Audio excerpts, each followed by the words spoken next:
Good afternoon.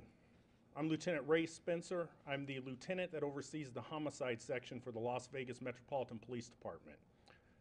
I've asked you to come out here today to discuss updates on a homicide that occurred last week in the central part of the Las Vegas Valley and the subsequent attempted homicide of a man approximately 400 yards west of that location. We are confident in saying today that we believe we have taken a very dangerous person off of the streets. And we believe that he would have committed the crime of murder again had it not been for the actions of this agency. When our investigators first received this case on July 13th, we had very little information to go on.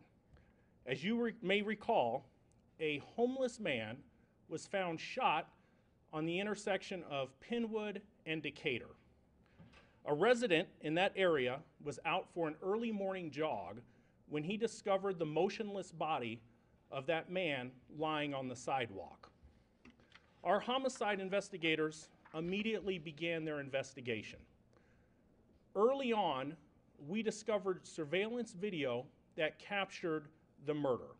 It was very grainy and from a distance, but the video showed us that we believe that the attack was completely unprovoked. As a result, the homicide section began an exhaustive investigation and poured in an extraordinary amount of resources into this case. We canvassed the area, we went door to door looking for witnesses. We were unable to locate any witnesses. However, we did locate video surveillance. The video surveillance is from an apartment complex directly north of where the homeless man was found shot and killed. We discovered there was a male who was seen wearing a hoodie walking through the complex after the murder, who then took off the hoodie and then was seen wearing a white t-shirt. That male crossed Decatur and went into the apartment complex at the northwest corner of Penwood and Decatur. That is the last point that we were able to track the suspect down on video at that time. The investigators canvassed for additional video, and we were confident that he did not go north or south and that he actually went into the apartment complex. So from there, when we continued to work the investigation, that was on Monday morning. On Thursday, Wednesday, we had got information from a person in the area as a result of our canvass that we showed the video to. That person felt that he recognized the male as an occupant who lived inside the apartment complex that I just mentioned. Once we were able to identify that apartment, we identified the male we were looking at, and we started coming up with our investigative plan focusing on that person as our potential suspect. And again, that was on Wednesday afternoon. So Thursday morning, at around 6:45, I received a phone call from the captain of the Spring Valley Area Command, Captain Steve Connell.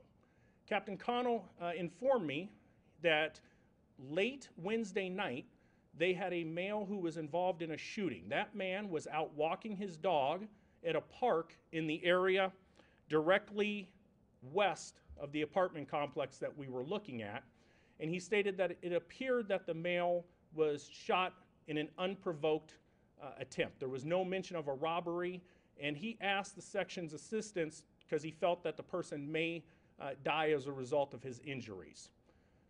So Thursday, detectives from my section sat down with detectives from the Spring Valley Area Command, and they went over the shooting, the attempt murder case of that victim. One of the detectives who was sitting in that meeting felt it was very close and there were too many similarities to the murder that we were investigating on Monday. It was that detective who alerted myself and another sergeant of the similarities, which then, once we were fully briefed, I was pretty confident that there was a good chance both these shootings were related. Working together, detectives from Spring Valley Area Command and the Homicide Section developed a plan that we are going to conduct surveillance on our suspect in the apartment complex. And this started on Thursday night. We had a team of undercover detectives conduct surveillance throughout the evening at the apartment complex on the suspect, who is going to be named Noah Green, Green. During that surveillance, Mr. Green was acting extremely suspicious. He was walking through the complex multiple times throughout the evening. The detectives observed him put on a hoodie at around midnight while he was walking through the complex, and he walked near the Circle K, and he stood there for about a 30-minute time frame just looking over at the Circle K. He then went back into his house and never was seen again that evening. As a result of speaking with the surveillance team, we felt his actions, wearing a hoodie when it's 100 degrees out, walking around the complex, plus the other investigative things that we had learned, that we were confident that he was going to be the suspect in at least one, if not both, of these crimes. So we continued with our surveillance, and on Saturday evening, Friday evening, the surveillance team, again around 11 o'clock, observed Mr. Green leave his apartment. When he left the apartment, the plan was if he committed any crime, we were going to stop him with the belief he may have a gun on him, and also to talk with him and identify him. He left the apartment and jaywalked across Decatur. Officers attempted to make a stop on him, and he immediately fled, and that foot pursuit resulted in him being taken into custody. We recovered a Glock 9mm handgun in his right pocket. That gun was inside of a paper bag. So at this point, we still were continuing the investigation. I reached out to our crime lab director at around 1 o'clock in the morning and asked for his assistance because we knew the homeless person was shot and killed with what we believe was a Glock 9mm.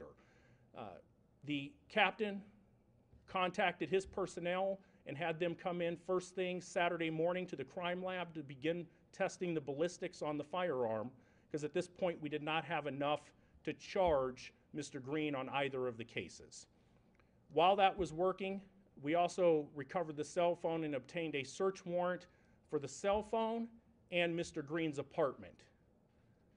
From the cell phone, our digital forensics team was able to obtain information from the video, or from the phone.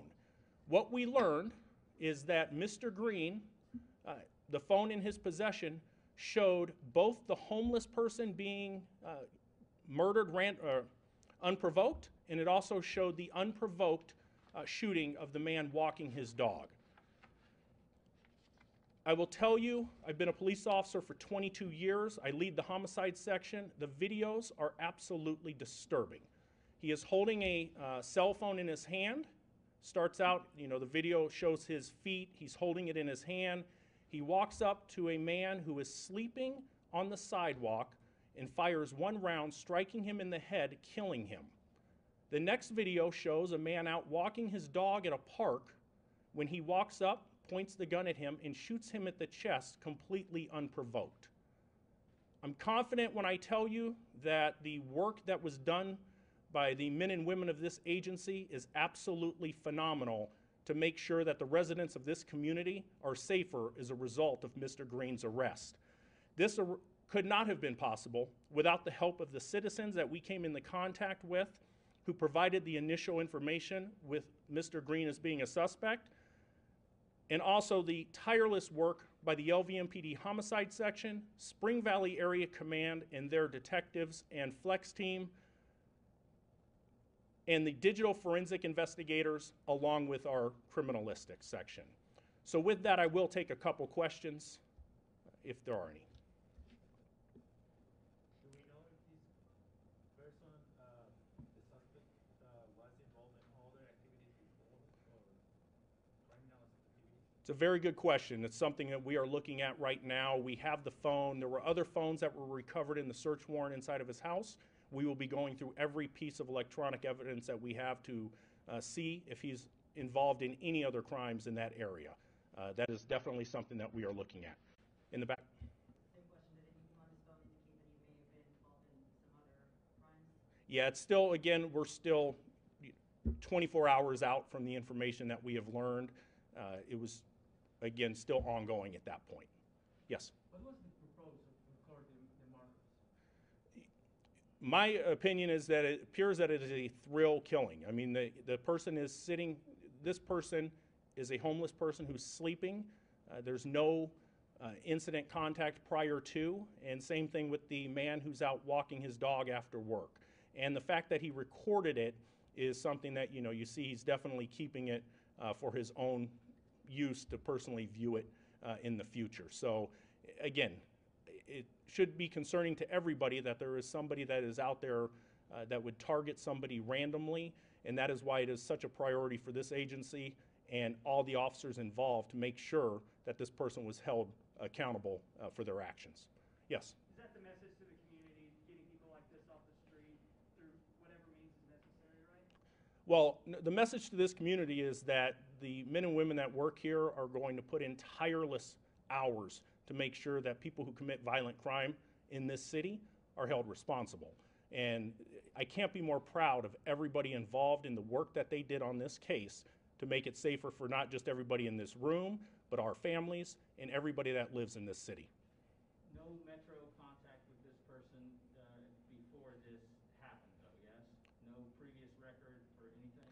Not gonna, there's no, there is some prior contact. I'm not going to get into the prior history of him, but there was some prior contact with police. So, all right, thank you guys.